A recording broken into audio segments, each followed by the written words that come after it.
मगर सिंधिया जी, आपसे मैं ना थोड़ी आंकड़ों पे बात करना चाहती हूँ, और क्योंकि चुनाव है दिल्ली का, और दिल्ली के बारे में जब हम बात करते हैं तो लगभग अगर आप सरकार के आंकड़े देखें तो 2 करोड़ से थोड़ी ऊपर है पॉपुलेशन यहाँ की।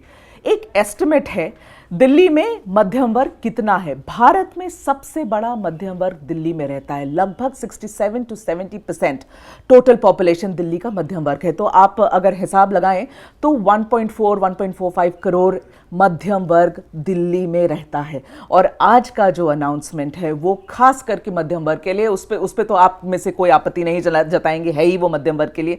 दिल्ली का दिल तो जीत लिया आप लोगों ने। क्या आप ये मानेंगे कि दिल्ली का दिल जीतने के लिए ही ये हुआ है? नहीं, जैसे मैंने आपको कहा मेघा जी, भारत सरकार का, प्रधानमंत्री नरेंद्र मोदी जी का, वित्त मंत्री निर्मला सीतारमण जी का बजट देश की जनता के लिए है। ठीक है। और जहां तक आपने ये बात कही, ये इसको चुनाव के साथ आप न जोड़िए, मत जोड़िए आप, क्योंकि ये आपकी बात सही होती कि अगर 10 साल में ये कदम पहली बार उठाया गया होता। कांग्रेस की शासनकाल में केवल 2.5 लाख रुपए की आय पर आपको 0% टैक्स लगता था जी।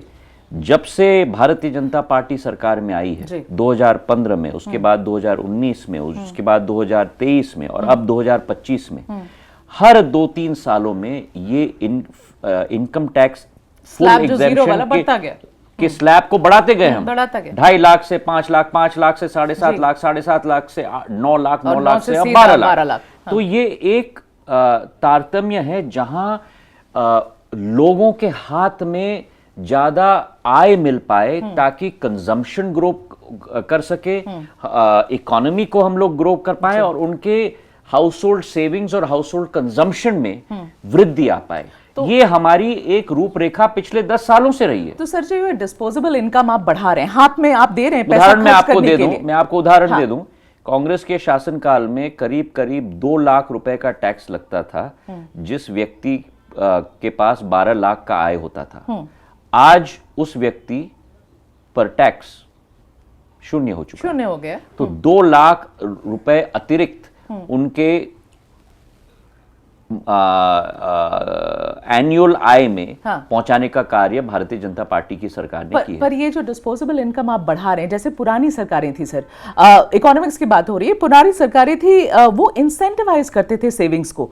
इस बार ये इंसेंटिवाइज नहीं कर रहे हैं आप सेविंग को, आप एक्सपेंडिचर नहीं, आप कौन होते हैं ये जनता के लिए निर्णय लेने के लिए? हम तो कोई नहीं होते। नहीं, आप मतलब सरकार। अच्छा। कौन होता है जनता के लिए निर्णय लेने के लिए कि हम सेविंग्स को इंसेंटिवाइज करेंगे, आपका टैक्स ब्रैकेट को हम कम करेंगे? अरे स्वतंत्रता तो दो हर नागरिक को, वो निर्णय ले कि हम निवेश यहां करना चाहते हैं या हम निवेश वहां करना चाहते हैं या हम कंजम्पशन करना चाहते हैं। वो निर्णय एक एक नागरिक को दो ना आप। पर सिंधिया जी, ये बताइए, 1 लाख करोड़ का धक्का है, the loss of 1 lakh crore to the exchequer, which is what ma'am said, Nirmala ji ने बोला भी आज लोकसभा में। इसकी भरपाई सरकार कहां से करेगा? बड़ा आंकड़ा है। क्योंकि आपकी इकोनॉमी बढ़ रही है और जब आपकी जो दृष्टिकोण होनी चाहिए वो होनी चाहिए कि do you want a larger share of a smaller pie और do you want a smaller share of a larger pie. और आप गणित देखिए, इस साल का fiscal deficit high capex 10.5 lakh crore के कैपेक्स के बाद भी इस साल का फिस्कल डेफिसिट 4.8% है। और अगले साल का डेफिसिट आपको कोट करते हुए, कोट अनकोट, जो धक्का की आप बात कर रहे हैं 1 लाख करोड़ की, उसके बाद भी फिस्कल डेफिसिट 4.4% है। तो ये इकोनॉमिक्स, थॉट आउट इकोनॉमिक्स है। इसका मल्टीप्लायर इफेक्ट क्या होगा? इसके आधार पर जो लोगों की आमदनी आएगी उसका मल्टीप्लायर इफेक्ट इकोनॉमी में क्या होगा? जीएसटी तो नहीं बढ़ाएंगे कहीं? ये थॉट आउट है। जीएसटी को बढ़ाने का विषय है ही नहीं, उल्टा मैं कहूंगा। और जीएसटी का बढ़ाना न बढ़ाना ये केंद्र सरकार का निर्णय नहीं है, अभी तो नहीं बता पाएंगे। ये सारे स्टेट्स मिलकर तय करते हैं जीएसटी काउंसिल में। और उसके साथ ही मैं कहना चाहता हूं कि इनडायरेक्ट टैक्स में भी सरलीकरण हमारी नीति है। इनडायरेक्ट टैक्स में भी हम लोग ने 8 स्लैब्स तक अपने आप को सीमित कर दिया। तो ये केवल डायरेक्ट टैक्स की पॉलिसी नहीं है, ये इनडायरेक्ट टैक्स की पॉलिसी भी है। तो दोनों स्तंभों पर वही नीति है। ठीक है।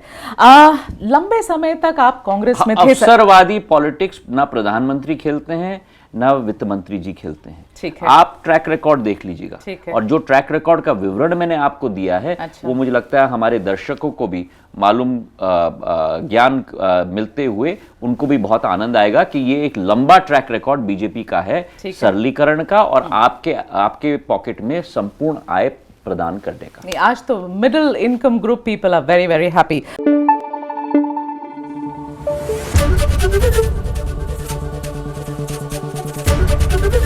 एबीपी न्यूज आपको रखे आगे।